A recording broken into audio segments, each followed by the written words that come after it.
I'm Aaron Velasquez, and we are out here in beautiful Monroe County hanging out with the Butler family, joined, of course, by Curly Butler. Curly, we were talking about hog hunting and everything that entails and is a part of that. One big thing is about hog hunting is the eating part of it. You know, some folks may not understand that it's not just taking care of a nuisance species, but you're also getting some nutritional value out of it as well. Tell me about, let's firstly talk about yourself as a hog hunter, how long you've been doing it, how long you've been out here in Monroe County. Well, I've been in Monroe County all of my life. I'm 48 years old. I killed my first hog when I was 13. So, whatever the math is on that, I don't keep up with it. But over 30 years, uh, I've killed a lot of big hogs, but I like eating the little ones better, honestly. This one here is a hog that my brother actually killed, and it's a crossed up hog. It's not full Russian. It has swamp hog in it, which we'll go into. When they cross up, a Russian hog will not have enough fat on it to render lard or make bacon, sliced bacon. So typically, what you're going to get is sausage meat and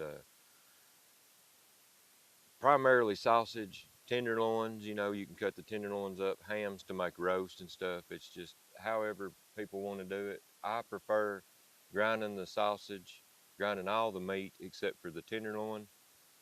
Uh, and of course cutting it up into slices and frying it. We didn't. It's all gone. The good stuff is. we So got we have some of those, some of the rest of the stuff here in front of us. We got some beautiful breakfast platter made by the Butler family. Some gravy on top of some sausage. On top of some biscuits. You already know that's a East Tennessee staple. We had some regular pig bacon and some eggs, but also this is the specialty of the day, the wild hog sausage patties, which I'm going to be diving into in just a little bit. But we want to talk about how we get to this point, Carly. When you grab a hog, when you hunt it down and you bring it to the point of now you want to harvest the meat out of it, what does that process look like? well, it's kind of ugly and bloody at first, of course. But the main thing you want to do, of course, is first and foremost when you kill a hog, gut it as quickly as possible so that you don't taint the meat. But you also have to remove the rectum. There's a process. Uh, But once you get all of that, wash it down good, and it's just like typical processing any other meat. We process all of our own game, but quartering it up, slicing it up to where it'll go into the grinder. You'll want to add a little bit of fat to it because, like I say, it doesn't. Wild hog it's a lean meat. Very good. Some people don't like it. It's going to have a gamey taste. Okay, so it's not going to taste like your traditional sausage. If you notice, it's not going to be greasy like traditional sausage, where it's just dripping out. It's a little tougher to make gravy with this. That's why you'll want to use bacon, Benton's bacon. Have you had Benton's bacon? It's the best bacon in the land. I've had Okay, it. so you have the Benton's, you fry up it, get your grease off of that, make your gravy. That's where it's at. We were talking about how this is maybe an aspect of hog hunting that isn't talked about. And this is ties to Monroe County and ties to your family that run deep. How long have y'all been eating hog, and how does it serve as kind of a food source for y'all? Gosh, my papa, we would kill hogs every winter as far back as I can remember. So when Papa was alive, it was every year when it got cold weather, you killed a hog. He always kept tame hogs, and we would we'd slaughter it, scrape it, make cracklings, the whole shebang. Now regular hog lard is really good. Bear lard is too, and I've sat here and waited long enough, so we're gonna try this. I'm gonna join you. And if you don't like it, it didn't cost you nothing. I'm sure I'm gonna enjoy it. But we talk about just you being a true outdoorsman that you are. Let's bring us back to kind of what you think is the hog problem in Tennessee. What is it about the culture and the stigma that surrounds them? Well, I think there's a lot of misconception. The TWRA, you know, they look at the hogs as a nuisance, especially to the farmers, and how much devastation they do, just like they talk about it in the Smokies. Okay. Smoky Mountains is a great national park. So I think that the hogs, if they want to root there, they should be able to. The farmers who deal with devastation, okay, hogs are just like us. They're going for food, okay. I think in a controlled environment, or I think we should respect it more than look at them as a nuisance. They cultivate the land, they provide food. Look at, if you look back in the 1900s, the way that people made it was rendering fat off of the hogs or the bear, but using that to preserve their meat. You asked how long hog sausage would last. We could can this and fill it in a jar with rendered lard. In 20 years, I'd take it out and still take a bite if I was still alive. Okay? There's no preservatives. There's no additives. There's no artificial flavoring. Does that make sense? You get stuff out of the shelf at the store, you bring it home, and in a week it's gone bad. You know what I mean? So there, but the TWRA, they look down on the hog population when in fact it can go both ways. They do good and they do bad. The farmers, gosh man, we're losing farms daily, and the amount of devastation to a farm. The hogs may be here this month, and then they may be 20 miles away next month. So they're going where the food is at. So they're not going to be living there. Sometimes hogs will stay in an area for so long, especially if they're not getting any pressure. But you have coyotes, cats. They say there's no big cats here. I feel I have friends that's had pictures of them on trail cameras. The numbers in the hogs have went down some from what I'm used to seeing through my 30 years of hog hunting. Okay, and a lot of that's due to thermal imaging, night vision, suppressors. Now you can, if you have 100 acres with a hog problem, you can get a permit to set up and shoot them 24/7, day or night, over bait, however. Now, if you set up and you shoot all those hogs, but you don't process none of them, how much food have you wasted, right? So I think there's a lot of waste that goes on versus taking advantage of, something that's good. It don't make sense. Papa, the way I was raised, hunting season was open year round, but you didn't shoot it unless you were going to eat it. So you killed something, you eat it. When it was gone, and you encountered another hog or deer, you took it, and it was just a chain of events, that kind of rolled on. And now the look at, what is it, Croatia, and a lot of the other countries. Wild boar fever is a big show.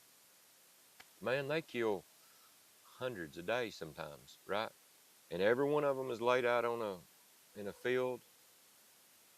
Every one of them everyone that participated in that hunt that day takes their hats off. They bow their heads. They say thanks, and all that meat gets utilized. How much do we waste here, right? So We want to talk about that meat. I think it's about time I take a bite of this sausage. So tell me exactly, explain to me again exactly what I'm going to be eating right now. that is wild hog sausage that we killed this year. It come out of a young boar. Uh, it was actually killed only probably 2.5 miles from here. There's not very much left. Everything else has been ate because, as you can tell, it won't last very long. I mean, it gets eat up pretty quick.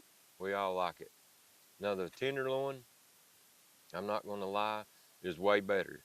Okay, and I wished I had some of it, but like I say, it usually gets fried up pretty quick, especially the fresh. The sausage is really good. It's delicious. I mean, it tastes to me like something I'd get out of at a grocery store. It doesn't taste any different. You did mention the consistency is maybe not as greasy. I can tell that, but you spice it yourself too. Mm-hmm. Mm-hmm. Yep, everything is. And if I had told you the recipe, then I'd probably have to kill you. Not kidding. No, This is it's the butler pretty. secret recipe with this sausage. I could get you the recipe. It's not it's not that hard to make, really. It don't take no time really to make it. One of the things I wanted to ask about was you were telling me about, when you do hunt a hog, you do take one down. How obviously you keep some of the meat for your family, but you do also reach out to your friends, neighbors, cousins, all that stuff. How about how much of hog hunting is part of being a part of a community? You know, in the community aspect of it. To me, 90% of it. Okay, I hunt. I hunt to enjoy the outdoors and to be in God's creation. Killing stuff, me and Dad. I mean, I was raised hunting. Okay, so it's in my blood. It's just how I was raised. But it ain't about killing. Okay, it's about enjoying it. I like taking disabled veterans, retired people, people that just want to go out, fellowship, have a good time. Hopefully, we see something. Hopefully, somebody gets to take one. If we didn't, we all still had fun. The main thing is safety, of course. But I've given, we've killed lots of hogs, donated lots of meat to needy families. Pretty much, I used to, when I was hunting a lot of farms, killing a lot of hogs, I had a list, and it just we went down the list. Once we got a hog, we started just checking names off, and we took them hogs because when you start killing close to 100 hogs, you know, pretty soon your freezers, and I don't believe in wasting, so we always made sure that one had a home to go to. Uh, some people, they like shooting them and burying them. You know, they say, I wouldn't eat that. Try it. It's a lot different, It's lot, pretty lot good. better. It ain't like it ain't Wamplers, but it is good. It is definitely some good sausage. One thing I wanted to ask about was the the big thing about hogs is the destruction aspect of them. They do, and it is natural to their behavior. That is just how they search for food. Is about uprooting the ground, and particularly when they do that in farmers' crops. You mentioned how you work with a lot of local farmers. What is the vibe? What is the kind of culture surrounding farms right now in terms of managing the hog situation? Is it a lot of it is people like you, outdoorsmen? A lot of it is trapping. But just what is the role that you play in managing and seeing some of the hogs damage to these farms? Well, the one farmer lost probably $10,000 one year in crops, and we went up there. We killed, like I say, close to 100 off of that particular farm. Now, that farm also joined the Cherokee National Forest. Okay.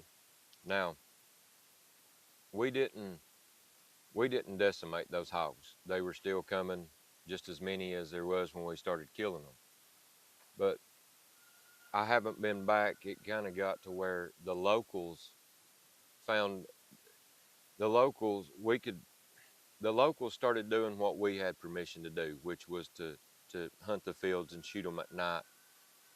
So what became a problem was if we were in the field hunting and the locals were kind of jealous and greedy, they would come around and shine while we were hunting too. So it just became a dangerous scenario.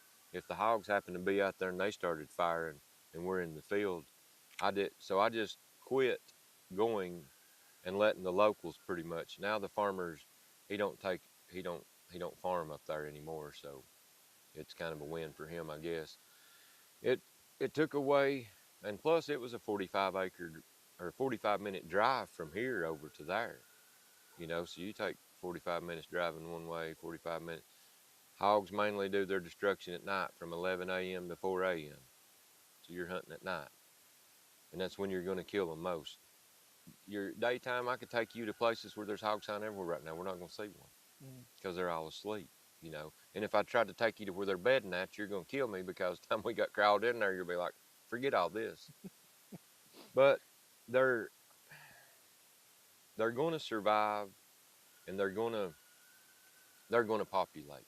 So rather than try to eradicate them, why not take advantage of it, eat it? There's just so much misled conception to the public on. And all the hogs that we killed, I don't know how many that we pulled blood on and sent off for testing for brucellosis and pseudo rabies. No hog ever came back testing positive. You know, I gutted many hogs without gloves and hogs with gloves, and I never got sick. So I've heard the the both things. You know, uh, Well, I wanted to ask on one thing would be, what does being a hog hunter and what does being an outdoorsman mean to you? Oh gosh, that's what I worked for, pretty much, to take off to go with Dad. You know, that's our time. Turn the phones off. Sit up there on the ridge top, talk to God, listen to Him, listen to the dogs.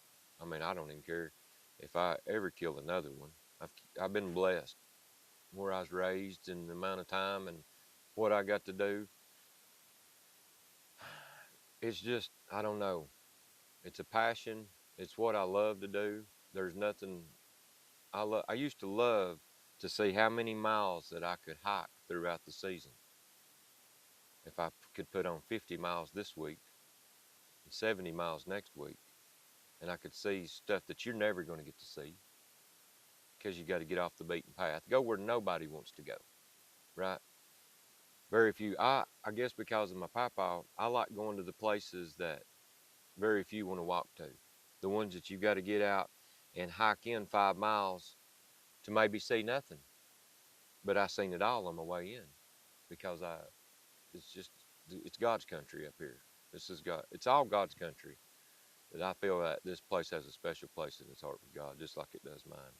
It's just until you get out and experience it and get to enjoy it, they're just words can't describe it. The food, the sausage is just a little bitty blessing that we get out of it, really. You know, that's fruits for our labor, but I just love doing it. I love doing it with Dad, with the old men around here laughing, watching them miss and giving each other a hard time, you know. Them telling me to run in there and kill it. No, yuns go kill it, boys. I'm going to sit here and listen to the dogs. Yes, sir. So that's what I like. That's awesome to hear. I know that's such relatable sentiment to a lot of people in East Tennessee. I mean, just full of outdoorsmen, full of outdoors people here in this part of the state. Lastly, just what do you want people to know about hog hunting and hog culture and what this animal means to East Tennessee? I think that the hog hunting side, I think they really need to look and realize that it it's not really as bad as what they say it is. You know, I've hunted all over. I'm not no know-it-all, but I think there's so much misconception on damages and this, that, or the other. And they do root up crops. There's no denying that. But at the same time, they're cultivating the ground. I mean, you put them in a wild scenario outside of the crops, you know, they can root it up and you come back the next year, you can't tell where they were root, you know, where they'd been at, except the ground may be growing a little bit better. Truffles, truffles is probably one of the biggest things that a hog could sniff out and dig for, right? I would love to be able to do that. You know what I mean? Find the truffles like they do with their nose. But I think that the public, instead of looking at them in a negative, destructive aspect, look at them from an edible side, you know, instead of wasting so much meat, you know, or looking at it as it's bad. We go to the store and we buy bacon. We go buy our pork tenderloin. You have people, they want to love a big Boston butt on the grill, right? But yet they want to shoot them and throw them in a hole and bury them. You know, the TWA wants to say that they have, you know, they're just bad for you. No, I don't think they are. Excuse me, I'm not going to say that they won't end up contracting diseases. I don't know, right? But I've yet to see a hog dead from blue tongue disease, which has taken out several deer, right?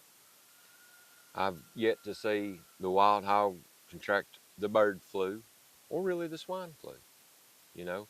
Probably all those are in our domesticated stuff, so to speak. A true Russian boar, do you know this? It is the only animal that can survive a rattlesnake bite.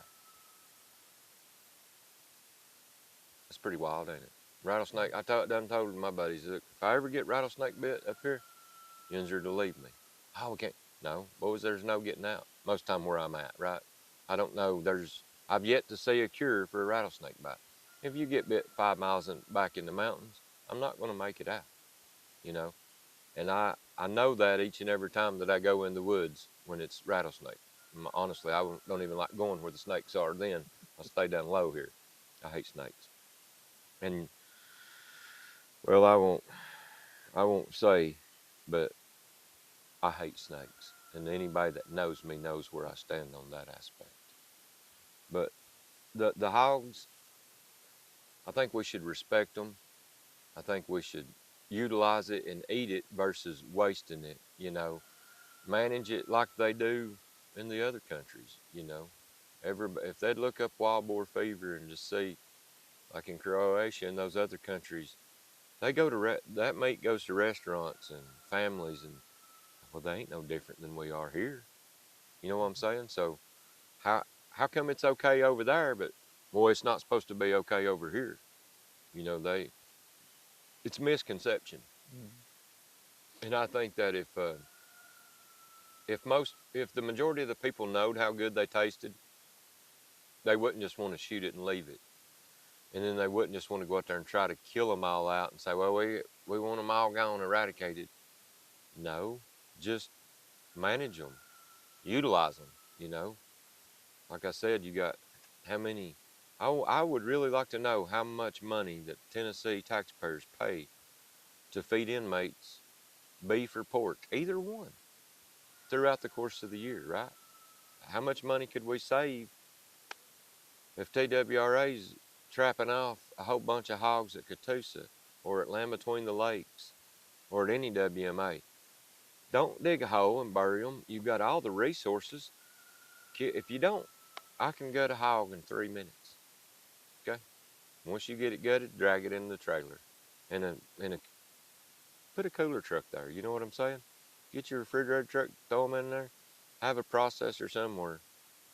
There's I assure you, there's plenty of people around here. If no, we could save money on taxes, we'd yank the hides off these things and send them to the penal farms to save money. I mean, because it's crazy.